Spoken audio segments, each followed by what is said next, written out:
ডিকৰাই চাহবাগিচা খেলপথাৰত সমষ্টি ভিত্তিক ঝুমুৰ নৃত্য প্ৰশিক্ষণৰ সামৰণি অনুষ্ঠান সম্পন্ন।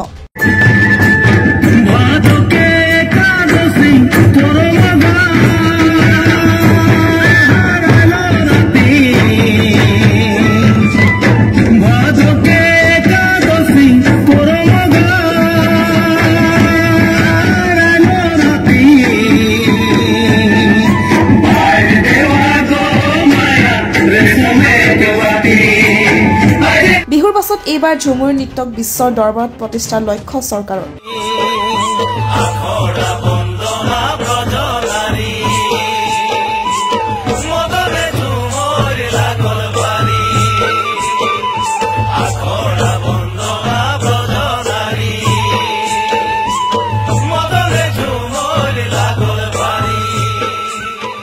মুখ্য অতিথি হিচাপে নন্দুৱা সমষ্টি বিধায়ক পদ্ম হাজৰিকাৰ অংশগ্ৰহণ। ঝুমুৰ দলসমূহৰ লগত মাদলৰ তালে তালে নাচি বাগি আত্মহাৰা হ'ল বিধায়ক পদ্ম হাজৰিকা।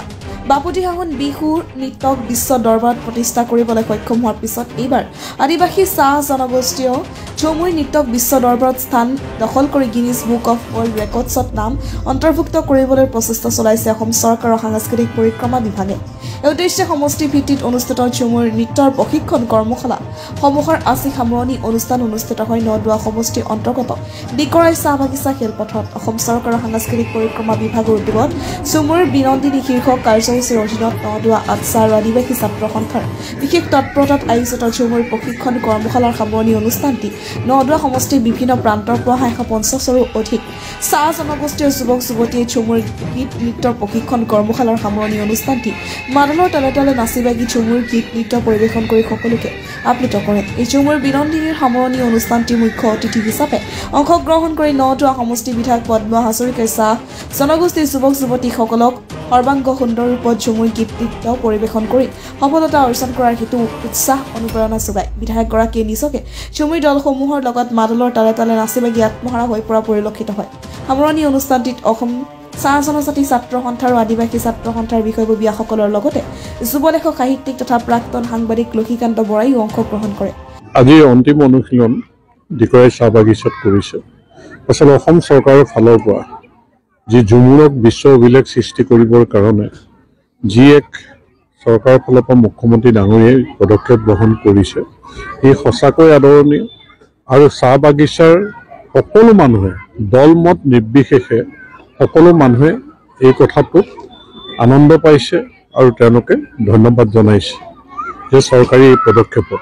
কাৰণ স্বাধীনতাৰ পিছত আজিলৈকে এই চাহ জনগোষ্ঠীটোৰ চহকী যি কৃষ্টি সংস্কৃতি আছে, ইয়াক প্ৰতিষ্ঠিত কৰিবলৈ তেনে কোনো ধৰণৰ পদক্ষেপ গ্ৰহণ নকৰিলে। যেনেকৈ বিহুক বিশ্ব অভিলেখ সৃষ্টি কৰিলে, ঠিক তেনেকৈ আমাৰ চাহ জনগোষ্ঠীৰ এই ঝুমুৰকো বিশ্ব অভিলেখ সৃষ্টি কৰিবৰ কাৰণে অহা 24 তাৰিখে প্ৰধানমন্ত্ৰী ডাঙৰীয়াৰ উপস্থিতিত যি প্ৰদৰ্শন হ'ব, আমি আশা কৰিছোঁ যে ঝুমুৰে এটা বিশ্ব অভিলেখ সৃষ্টি কৰিবৰ কাৰণে সক্ষম হ'ব। আৰু যি এক আনন্দমুখৰ পৰিৱেশ সমগ্ৰ অসমতে হৈছে। আজি অসমৰ আকাশ বতাহ ঝুমুৰ অনুশীলনৰ নামত মুখৰিত হৈ আছে আৰু ইয়ে আমাৰ মাজত সমন্বয়, সম্প্ৰীতি, আস্থা, বিশ্বাস সুদৃঢ় কৰিব। হয়, পোনপ্ৰথমে মই ধন্যবাদ জনাব বিচাৰোঁ আমাৰ অসম চৰকাৰক। কাৰণ অসম চৰকাৰে এনে এটা পদক্ষেপ লৈছে, যিটো পদক্ষেপ আমাৰ চাহ জনগোষ্ঠী সমাজৰ এটি আবেগ বা চাহ জনগোষ্ঠী সমাজৰ মুখ্য সংস্কৃতি আমাৰ ঝুমুৰ, সেই ঝুমুৰক বিশ্ব দৰবাৰত প্ৰতিষ্ঠা কৰাৰ বাবে যি পদক্ষেপ গ্ৰহণ কৰিছে তাৰ বাবে পোনপ্ৰথমে তেখেতক অসম চৰকাৰক মই ধন্যবাদ জ্ঞাপন কৰিছোঁ। আৰু আমি আপোনালোকৰ জনাব বিচাৰোঁ যে ইয়াৰ পূৰ্বে আমাৰ LAC ৱাইজত বাছনি আৰু প্ৰশিক্ষণৰ লগতে অনুশীলন হৈ গৈছে। তাৰপিছতে আমাৰ জনাল লেভেলত আমাৰ তেজপুৰত 3খন ডিষ্ট্ৰিক্ট ক্ৰমে নগাঁও, বিশ্বনাথ আৰু শোণিতপুৰৰ শিল্পীসকলে তাত পৰিৱেশন কৰিলে, তাত অনুশীলন কৰিলে। তাৰপিছতে আচলতে আমাৰ অহা 21 তাৰিখৰ পৰা পুনৰ সৰুসজাই ষ্টেডিয়ামতে অনুশীলন হ'ব। যদিও আমাৰ নন্দুৱা সমষ্টিৰ সন্মানীয় বিধায়ক পদ্ম হাজৰিকাৰ নেতৃত্বত আমাৰ সমষ্টিত 5 দিনীয়া এটা অনুশীলন কাৰ্যসূচী ৰাখিবলৈ আমাক আহ্বান জনাইছিলে আৰু সেই মৰ্মে আমি আজি অন্তিম দিন 5 দিন আমি অনুশীলন কৰিলোঁ আৰু আমি ৰাইজৰ পৰা সঁহাৰি পাইছোঁ। ৰাইজে আমাক বহুত সহযোগিতা আগবঢ়াইছে আৰু সেইমৰ্মে আমিও অনুভৱ কৰিছোঁ আৰু খুব আনন্দ অনুভৱ কৰিছোঁ।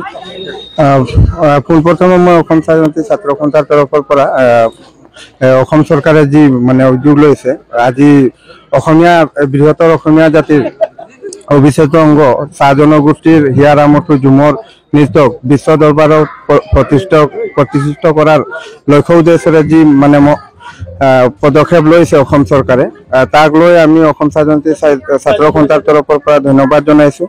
আৰু এই ক্ষেত্ৰত বিশেষভাৱে আমাৰ সমষ্টিৰ বিধায়ক শ্ৰীযুত পদ্মা হাজৰিকা দেৱক সম্পূৰ্ণৰূপে আমাৰ সহায় সহযোগিতা যেনেধৰণে আগবঢ়াইছে, তাক আমি ৰাইজৰ হৈ তেখেতকো ধন্যবাদ জনাইছোঁ আৰু আশা কৰিছোঁ যে তেখেতে যেনেধৰণে বৰ্তমান সময়ত মানে গোটেই ৰাইজক মানে তেওঁলোকে দিয়া পৰামৰ্শ আগবঢ়াই আছে সমষ্টিবাসী ৰাইজক, অনাগত দিনতো তেনেকৈ কৰি যাব বুলি। News desk report, the north east times.